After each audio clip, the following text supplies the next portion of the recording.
and welcome again, everyone. We begin in Israel, where the military forces have taken operational control of the Gaza side of the Rafah crossing, which is on the border with Egypt. According to a statement, the IDF began a precise counter-terrorism operation in the eastern Rafah area following intelligence that alleged that the area was being used for terrorist purposes. As part of the operation, the IDF struck and eliminated 20 Hamas terror targets in the Rafah area. It also located 3 operational tunnel shafts used by the group. This comes following an announcement by Hamas that it had accepted a proposal for a new Gaza ceasefire and hostage release deal with Israel. Israeli Prime Minister Benjamin Netanyahu has since rejected this, saying the proposal accepted by Hamas was far from Israel's basic requirements, but negotiations will continue.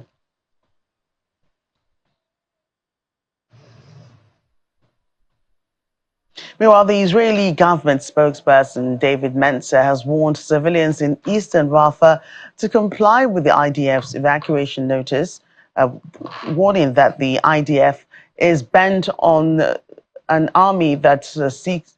The IDF is an army bent on seeking to liberate Gaza from Hamas. He also touched on the flow of humanitarian aid to Gaza, saying supplies have increased to the besieged strip. Gazans in eastern Rafah to evacuate temporarily towards the expanded humanitarian area. We have made Gazans aware through flyers dropped, SMS messages, phone calls, and media broadcasts in Arabic. The text of the flyers is available from the IDF website. They call on residents of certain specified neighborhoods to relocate to specified humanitarian safe zones because the IDF will be operating against the terrorist organizations in these areas. For their safety, the IDF urges them to evacuate immediately to the expanded humanitarian area in the Al-Mawasi area. Warnings have also been issued that Gaza City is still a dangerous active combat zone and to avoid returning north of Wadi Gaza. Warnings have also been made to stay away from the eastern and southern security fences. The IDF announced the expansion of the humanitarian area in Al-Mawasi. The area will spread from Deir al-Balah in the north and up to the south and in the east to the center of Khan Yunis. A map has been provided. In these areas, expanded humanitarian aid will continue. Gazans have been alerted that the IDF will continue fighting the terror organizations, and we have made Gazans aware that Hamas seeks to use them as human shields. The IDF is not an army that seeks to conquer and occupy. Ours is an army that seeks to liberate Gaza from Hamas. Next, an update from Kogat on the influx of humanitarian aid. The amount of humanitarian aid going into Gaza has significantly increased and continues to increase. Well, the UN Agency for Palestinian Refugees says it's devastated by reports of the eastern Rafah evacuations ordered by the Israeli military on Monday. UNRWA warned that an Israeli offensive in Rafah would mean more civilian suffering and deaths. The agency also says it will not be evacuating Rafah, but will maintain a presence in the city as long as possible to provide life-saving aid to people. There was really a lot of hope over the last days that there would be a ceasefire. So we're genuinely devastated to wake up today and have the reality that is the leaflet drop and, reports of evacuations beginning. Nobody has a clear path where to go. There is no advice on where to go. There is no safety to be led to. So in each circumstance, in each family now, it's a lot of panic and a lot of chaos, because even though we're hearing the evacuation orders are confined to a small area in Rafah, mid the east of Rafah, you can imagine as people start to move, the panic is going to spread. Already outside the window here, we're in more center of Rafah. people are beginning to take down the shelters and leave. Al-Mawasi is quite a concentrated area already and doesn't have the infrastructure in place to be, hosting thousands and thousands more displaced people. So it's not really an option.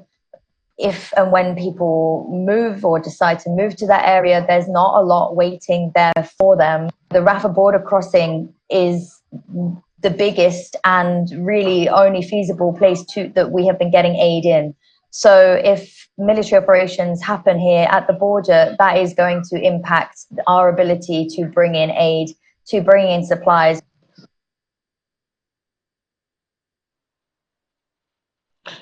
In the meantime, the United States says it cannot support Israel's planned action in Rafah.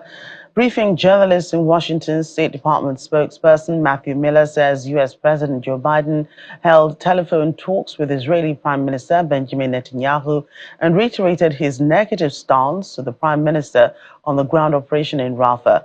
Mr. Miller says an incursion into Rafah would lead to a significant increase in the loss of civilian life.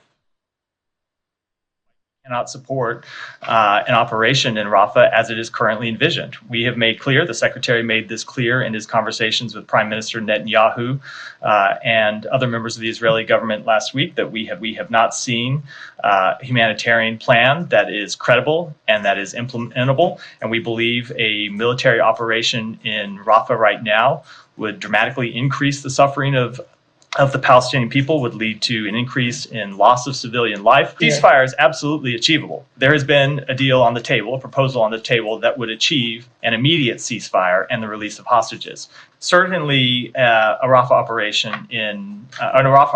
would make it incredibly difficult to sustain the increases in humanitarian assistance that we have been able to deliver over the past few weeks since the president's call with Prime Minister Netanyahu on April 4th. But the problem now is there's such limited places for them to go inside Gaza, and there is no effective way to distribute aid to them and make sure they have access to shelter, access to sanitation in the places that they would go if, say, you had hundreds of thousands of people moving from Rafah. Well, back home, Israeli residents have been reacting to the IDF's evacuation order. Some believe the operation is justified because it's targeted at eliminating Hamas. Others say it's a terrible idea, as they hope less people get hurt in the ground assault.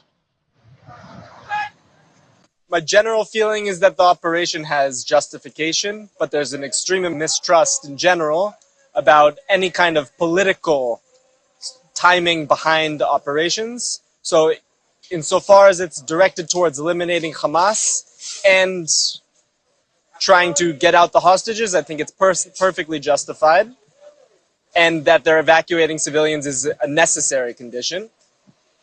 Insofar as it's the same political leadership guiding the decision, I have little trust in the operation. These people are in hell, and there's really very little to say. The political leadership, again, here does not say enough.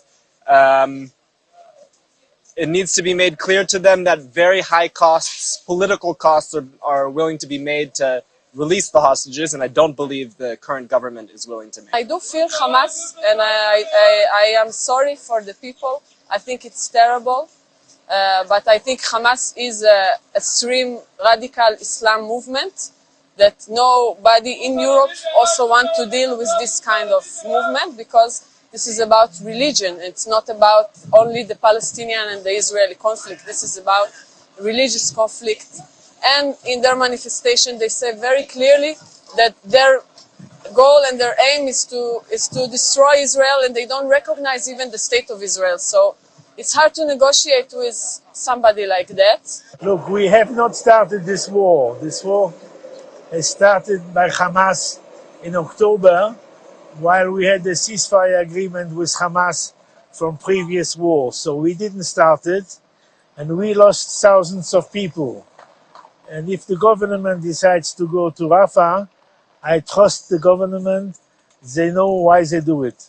If they want to continue the war, we will continue the war. We are not looking neither to conquer Rafah or to start wars.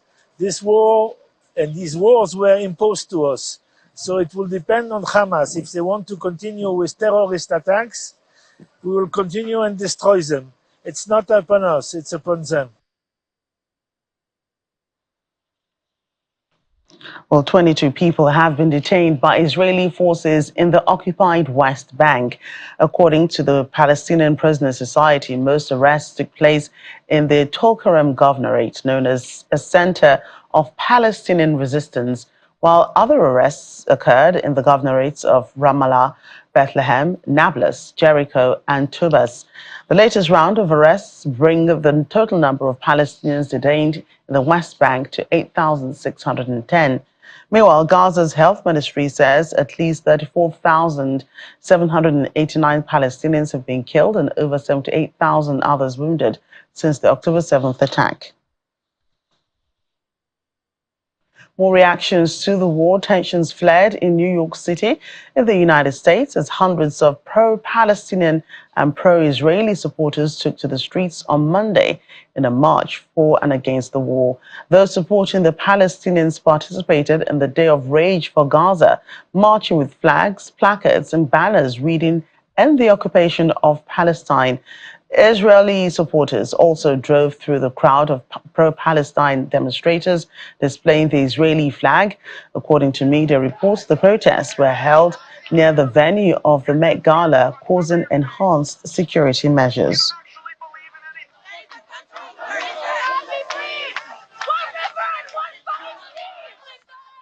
And in Europe, Dutch right police have ended a pro-Palestinian demonstration at the University of Amsterdam, arresting some 125 people in violent clashes. In messages posted on social media platform X, formerly Twitter, police say they had to act to stop the protests and dismantle tents set up by protesters who used violence against police at the site.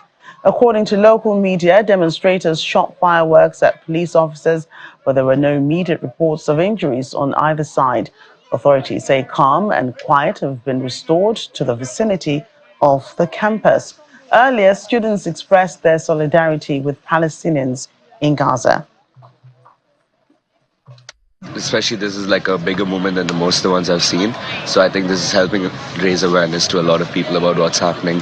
Like I've seen a lot of students go up and ask what's happening, and I think a lot of people are actually getting to know like what the situation. So I think it's good. Well, the students of the University of Amsterdam have taken campus over today. We're camping out today, like until the university discloses and divests with all its ties from Israel. Of course, the encampments in the American universities have been incredibly inspiring to us. What is also incredibly inspiring for us as organizers today is to come here and call on our communities to show up for Palestine and for Gaza, and to be here with hundreds and hundreds of people who also believe that that our universities should cut ties with genocide. So that's just been like an incredibly experience. We're peacefully protesting against the complicity of our university here in Amsterdam with the genocide ongoing in Gaza. And after being like super peaceful, not breaking any laws, we suddenly faced that some Zionist groups are trying to attack us, and the police was just here in front of us, but they didn't take any action or not enough actions. And after that, like they were attacking us while we were protesting peacefully, and until now we see that the police is not doing their work. We are not feeling safe as it should be. And elsewhere in Europe, dozens of students at the University of Barcelona have also been setting up tents on campus, demanding Spanish universities cut ties with Israel. They also called on the government to hold an arms trade deal with Israel. Students say they staged the protest to show solidarity with other student movements across the world. The encampments follow similar actions across various U.S. universities.